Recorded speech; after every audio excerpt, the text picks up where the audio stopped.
Live at noon. CBS 47 Action News Jax starts right now.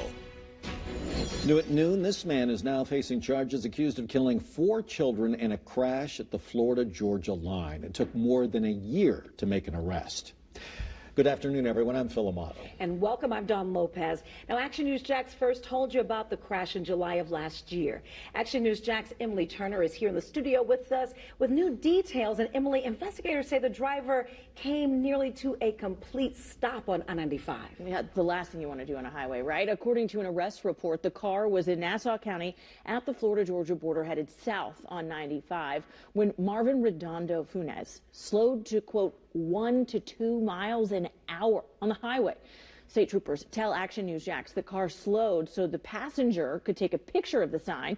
A man driving the speed limit behind them, though, ended up rear-ending the car. This morning, Florida Highway Patrol confirmed 4 children died in that crash. They were 10, 12, and 2 14-year-olds, according to the family's GoFundMe page. They were told that we're told, by the way, that there were the driver's nieces and nephews. And just in the last 2 hours, we learned that all 4 of them were in the backseat of the car. 3 of them were unbuckled. Marvin Redondo Funes faces multiple charges now, including 4 counts of culpable negligence involving death. The suspect and the victims all lived in New York, and right now Action News Jax is working to speak with the family about this arrest. We're also speaking with Florida Highway Patrol about why it took so long to make that arrest. We'll have that story coming up tonight on Action News Jax at 6. For local coverage you can count on, Emily Turner, Action News Jax.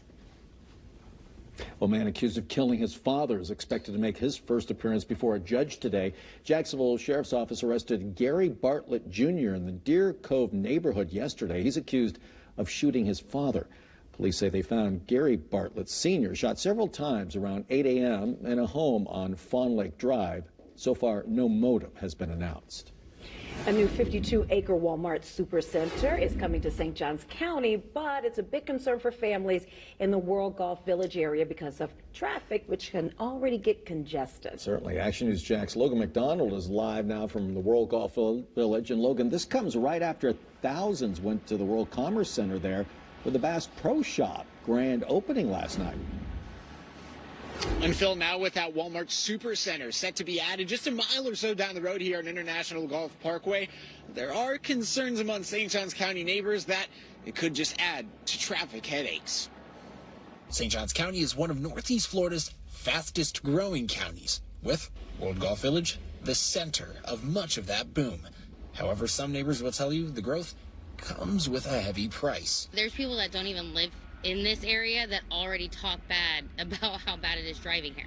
Now with a nearly 53-acre Walmart Supercenter planned for the area just a mile down the road from a Costco, Buc-ee's, and the new Bass Pro Shop that thousands showed up for on its opening night Wednesday, neighbors are worried it may be time to pump the brakes a bit on all the retail coming here to World Golf Village.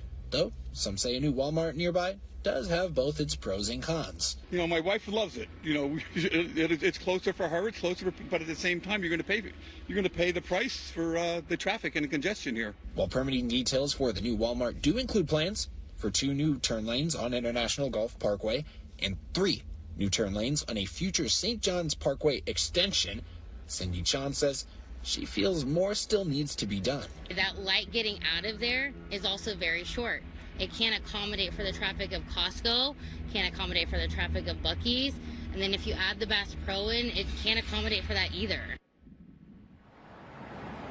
I reached out to the St. Johns County Board of County Commissioners this morning about any of their plans to possibly mitigate some of those traffic impacts, as well as some of the possible benefits this retail boom could bring to St. Johns County, but they were unable to interview at this time. For local coverage you can count on, reporting from World Golf Village, I'm Logan McDonald with Action News Jax. And you might think living near a perfume factory would be pretty pleasant, but some families in Murray Hill say it downright stinks. literally, and they're not getting any relief. A recent Action News Jax investigation, along with thousands of complaints, led the city of Jacksonville to conduct what it calls a stink study, and it found 6 potential sources, including international flavors and fragrances, or IFFs.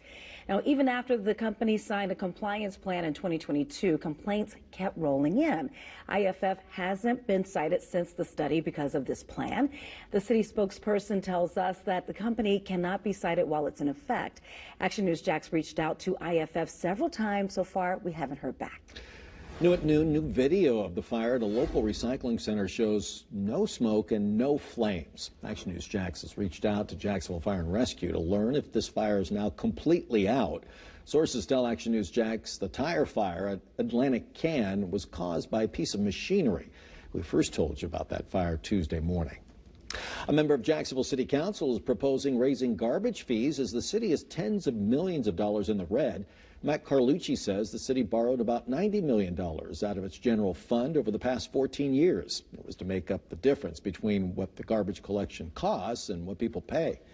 Jacksonville's monthly fee has stayed about $12.50 a month over the years. Carlucci says he'll file a bill in January to start the process of public meetings, followed by a council vote to raise those fees. New this noon, a new emergency room and trauma center is in the works for UF Health Jacksonville. City leaders broke ground on this new property just a couple of hours ago. Right. Action News Jax Alexis Clevenger is live from the Hogan's Creek area this noon. And Alexis, the center is named in memory of the former CEO of UF Health Jacksonville.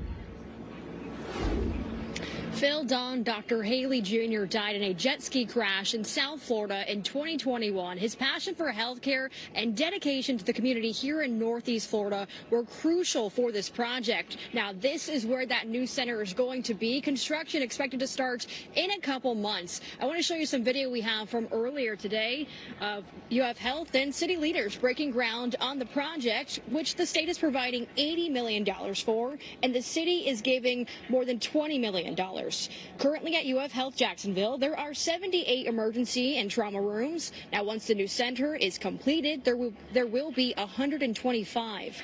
We spoke with Dr. Haley Jr.'s parents, who say it touches their family deeply that their son's legacy will live on through this new center. Liam was always concerned about service and care, and particularly, as I said, for those who are marginalized, who are outside of the traditional care system. And construction is expected to be completed around the spring of 2027. For local coverage, you can count on Alexis Clevenger, Action News Jax. Thanks, Alexis. Well, there's an arrest warrant this noon for Israeli Prime Minister Benjamin Netanyahu. It was issued by the International Crime Court. The court says that it found reasonable grounds to believe Netanyahu used starvation as a method of warfare. It also says that he's responsible for crimes against humanity. Netanyahu's office said the warrant is absurd and anti-Semitic. Findings of an ethics investigation into President-elect Donald Trump's pick for Attorney General will remain secret for now. Former Florida Congressman Matt Gaetz, who has denied all wrongdoing, met with Republicans in Washington yesterday. One witness says that she saw Gaetz having sex with a 17-year-old girl. The committee will discuss releasing the report again December 5th. Florida will delay enforcing a ban on social media for kids under 14 years old. Florida's Attorney General says enforcement will start in February instead of January 1st. That law requires parental consent before 14 and 15-year-olds can get social media accounts. The delay is because a federal judge is deciding if the law will be enforceable while a legal challenge moves through the court system. Local State Representative Dean Black co-sponsored the bill. Thanksgiving is a week away now. You've likely already seen the ads for Black Friday sales, but it seems that more Americans may be waiting to do their shopping on Cyber Monday. Action News Jax Nicole D'Antonio shows us how spending habits have changed. This year, nearly 60% of Americans plan to buy something online for Cyber Monday. And according to a new Bankrate report, that now surpasses both Black Friday and Small Business Saturday as the most popular shopping day of the holiday season.